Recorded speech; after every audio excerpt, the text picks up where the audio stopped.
Hi, everyone. Welcome back to the Metal Exchange. This is a very special episode, especially for me. This is Chris here, and I'm joined by Helloween's founding member, Mr.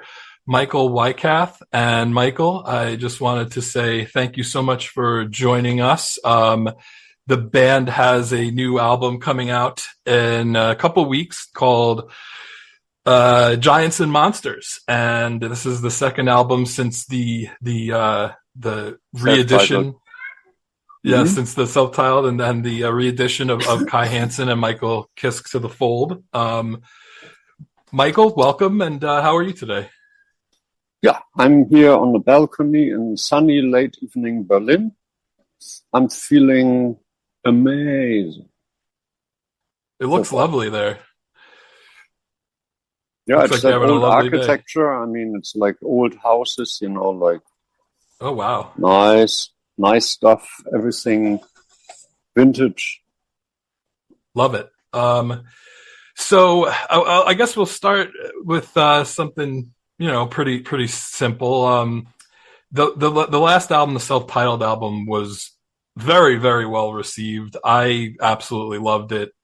Did you feel that following up on that, you had a high mark to kind of follow up to, or do you feel at this point, you guys have been a pretty well-oiled machine for so long now, you just kind of, trust the system and then the ladder, yeah, rather the ladder, yeah, for sure. Yeah. I mean, it's great to have like a few number one chart notations, right, with that foregone thing, and now with this one, yeah, you just got to do yet another album, right, and everyone's pretty confident about like what he's doing in his home studios and stuff, and then the demos get collected, and then someone says what's going to be the track list for the album, what's going to be recorded, what isn't. And yeah, I mean, it's a due process, right? It's like, well, eventually something good will come out of it, usually, so there was no pressure or anything what people would usually say. No, we had a new album, and because of the one before, well, we have one immense amount of pressure. No. Is it difficult deciding which songs make it onto the album when you have so many established songwriters in the mix? I mean, Marcus can write songs, and Sasha can write songs, and you and Kai, and even Michael. It's got to be tough. Like, everybody brings their best stuff to the table, and you have to kind of decide what stays and what goes. We more or less resort to asking the management and friends. Some people who are doing the visual adaptations for us for the LED screen on the stage. I mean, the hardcore fans in Spain. Yeah, we ask them things, and they say what they think, and then according to that, then eventually you get a track list for a new album. Right. And when you have three, vocalists, when you write a song, are you thinking to yourself, like, this song is going to be a good song for Michael to sing, or this song's going to be a good song for Andy to sing? Do you hear both of them, or even Kai sing it, and then decide which one fits best? Like, how does that work when you have now three vocalists in the mix? In basic theory, you just go like any one of them can sing whatever.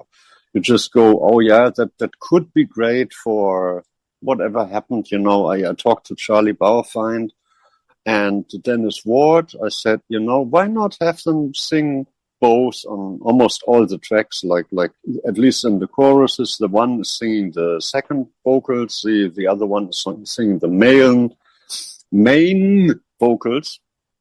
And yeah, the Kai Hansen can also sing something. Why not?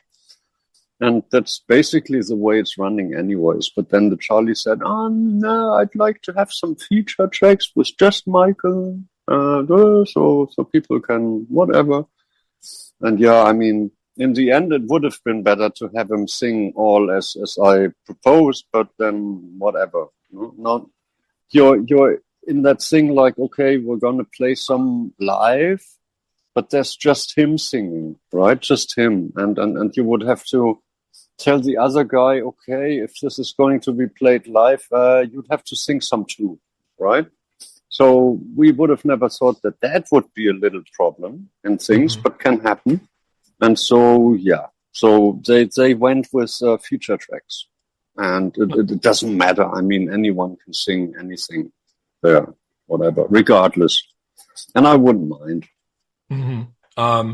I personally really enjoyed the two songs that you wrote, Savior of the World and Under the Moonlight. Under the Moonlight's probably my favorite song on the whole album. I think that's very, very kind of you. But it's just being honest. It's not ass kissing in any sort of way. I just have always been a big fan of your songwriting in particular. So I always look forward to seeing what you have to. I tend to go to the cheesy side. I tend to go to the cheesy side quite often, and I just can't help it. In the recent records, I try to avoid it. I try to be like hardcore metal riffing only, right? But I mean, it always comes back and bites you. Going like when the management says for the next album, you can go a bit more commercial, not twisting yourself, but up to your abilities. And then I was like, yeah, Under the Moonlight. Right? Yeah. Okay. Because that's so freaking cheesy. I mean, I call it the unreleased track of Rainbow Down to Earth. Imagine the Graham Bonnet would have sung it, right? And the Cozy Powell would have played it. I mean, that would have been the thing, right? My podcast partner Justin said that it made him think of "Livin' Ain't No Crime," which was, I believe, another song that you had wrote that was a B-side on the Keeper albums. It just has kind of has that like upbeat, fun kind of feel to it. Yeah. No, I'd rather compare it to something like "Do You Feel Good" or "Can Do It" or something. Yeah, but these are tracks that usually are not so well received by the broad audience because they just don't like cheese so much. I'm like a kid of the 60s, 70s, and according to that, I'm just following what these glam bands did, right? And that's exactly it. And even you can go back to the 60s where you had like singers like Christy, Christy could have sung that. Like, what's his first name? Tony Christy. He could have sung this, right? Which I'm glad you mentioned "Do You Feel Good" because that was one of my favorite songs from the Rabbit Don't Come Easy album as well. Yeah, little hidden gem, right? I think so too. I always was like hoping that would make its way onto a live set list one of these days. I always felt like that was just another really fun kind of upbeat tune. But I guess I kind of just have the same sensibilities as you do as far as that kind of style. It's just to me like. But I mean, even a song like "Savior of the World," I don't think is. It's more of, I think, like a straightforward kind of power metal tune. And totally straightforward. And I really enjoyed that quite a bit. We usually pick a song of the week for each album that we review, and that "Savior of the World" was mine. Justin chose "Universe," which I think is another really strong tune. They go the same way. As far as like constructing a live set list now, you have this massive library of songs, and plus you have these new songs that you want to include as well. Is there anything that you kind of want to dig up that you haven't played live ever or in a long time, like you said, like a hidden gem, so to speak? Does that ever come into play, or is it kind of like we need to make sure we get in the Eagle Fly Freeze and the Dr. Steens, because that's like, the real classic Helloween tunes, I Want Out and Future World and all that. When we had that little discussion about what's the track list going to be like, possibly a few crazy, funny, interesting things came up, but were not really, didn't make it. I mean, the Hanson even said Guardians. I said Reptile, but without the ending and the beginning, right? Because it's annoying to play. Right. But just get into the riff. No, I mean, no one knows. Manager said, Voice of Jericho, I don't know so well. Okay, skip the song. Right. None. I remember seeing you guys in New York City when I think it was the Rabbit Don't Come Easy tour, and you opened up the show with I think it was Starlight and Murderer, and it was really cool to hear those songs kind of come out of the closet again after all those years. And I thought Andy did just a hell of a job singing those songs. I think his voice really lends to those old songs that Kai sang originally. So yeah, that would be cool, but I totally get sometimes you just gotta go with what works. And even Starlight and Murderer came up, right? I mean, it was like we played it already, and not too much avail. So off. Yep. I last year whichever year it was when you guys came to New York for the second tour after the big reunion. I try to avoid the set list. I like to be a little bit surprised, and so when Save Us came up, that was a really nice surprise. I wasn't expecting to hear that song, so that was a lot of fun. So I think it's cool to just once in a while just throw in something like a deeper cut for the real diehard fans. That's always a lot of fun, I think. It's so hard to squeeze something in there. I mean, there's like 7 or 8 jewels you could think about, and then finally, because the essential stuff you got to play, like the Dr. Steen. I mean, I don't need Dr. Steen, I can tell you. I mean, it's great, but each time you play it, they're freaking out, and it's I've been told by the management and the others, no, you can't leave out. Yeah, okay. No, I understand. I'm sure, like you said, there's so many songs over the years, especially, ones that you wrote that I don't think have ever been played live, and it would be kind of cool to hear that. But, you got also, 7 guys in the room. It's a big band now. In general, does everybody in general get along? Is there ever any tension? Because, I mean, 5 guys, I think, you're going to have tension as it is, just that's the way musicians are. But 7, now you have a lot of people in there. Do you guys? I know there was a quote in the press release that said you guys kind of thrive on a little bit of the, a little bit of tension, but I think that's a good thing. But it seems like everybody in general gets along pretty well. But yeah, it's all possible stupid behavior that could be rated as infantile or whatever is skipped, because it's considered bad behavior. And it's just you're asking yourself twice or thrice, am I going to say this, or do I keep it to myself? Not just for me, I mean for everyone. No? Sure. It's I mean, what else could be a problem? I mean, we have things running smooth and everything, and we should consider ourselves very lucky being in this situation. Must not forget how many other people are contending, I mean, for a position in which we are now, and I mean, that's like barking up the wrong tree if you wanna create troubles inside or anything. It's just unneeded. Totally unneeded for the time being, and usually you do those things if you're not happy with something. But if you yourself have some issues or whatever, but then each other guy in the band is a complete asshole if it comes to it, right?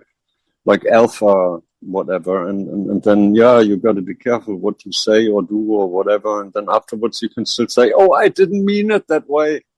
Then okay.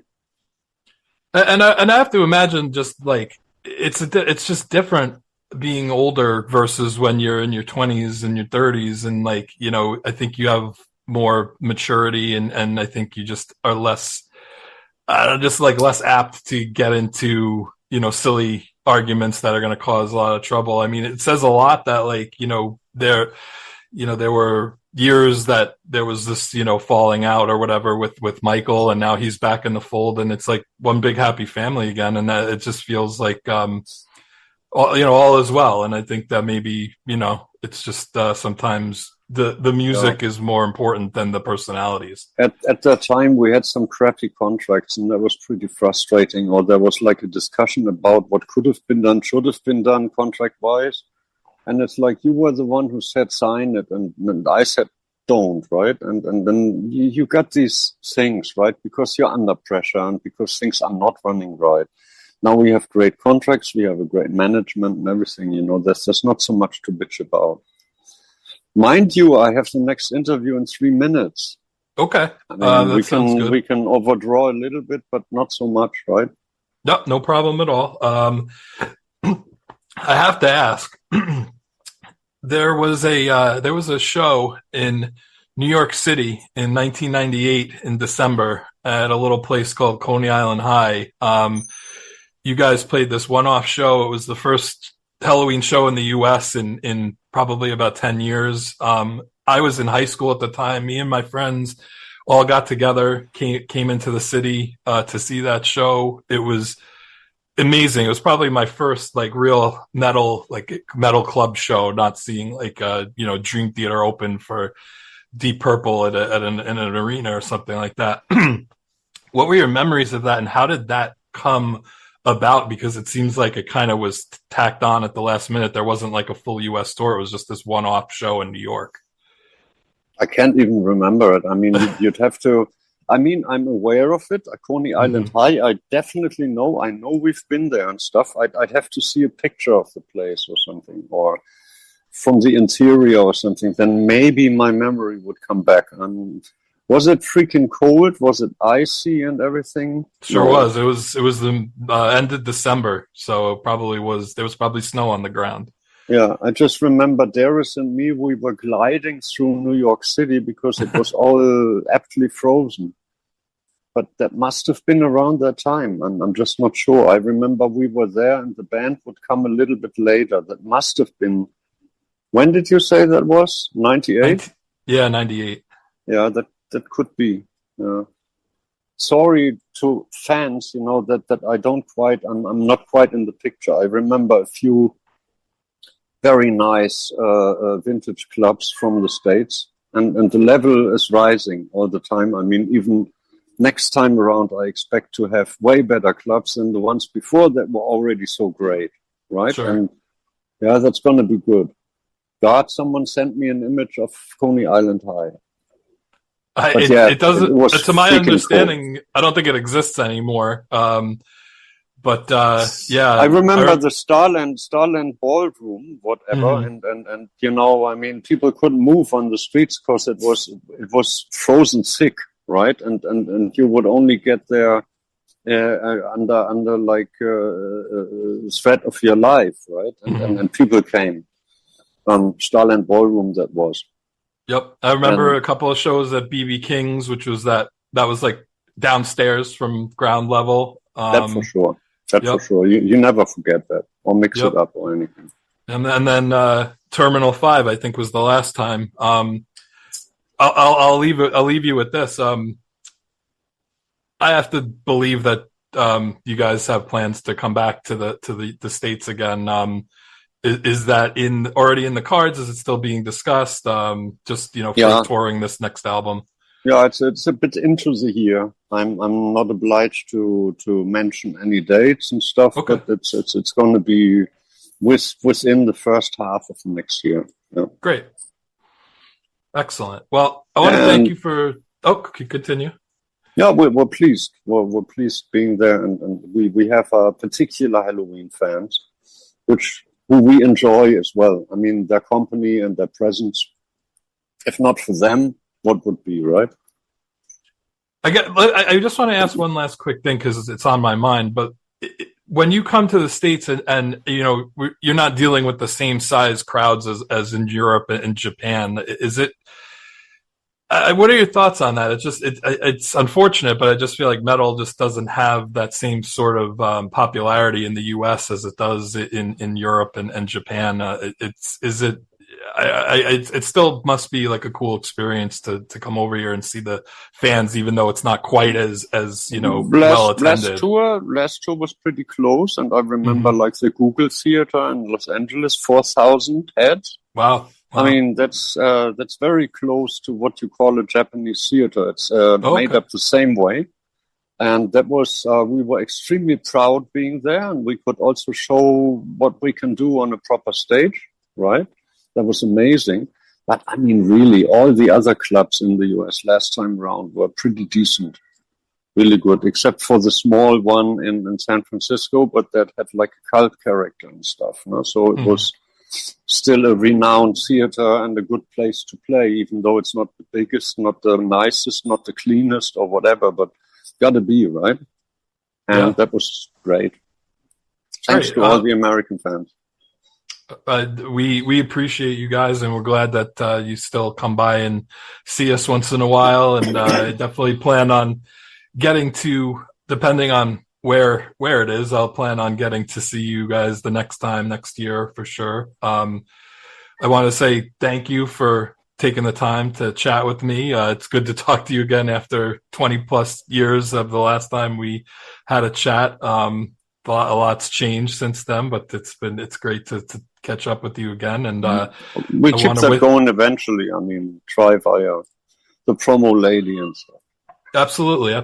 And I want to wish you all the best going forward with the new album release and the upcoming tour. And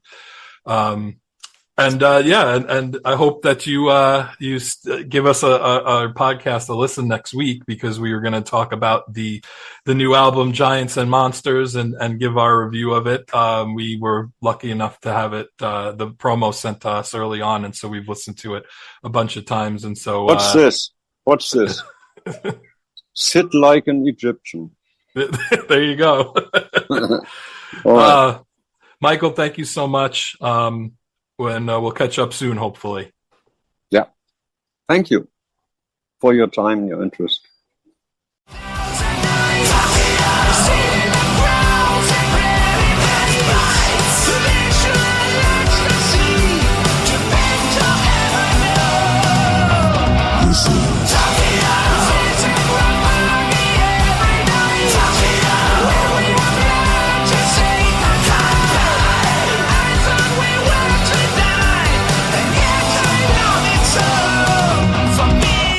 Tokyo.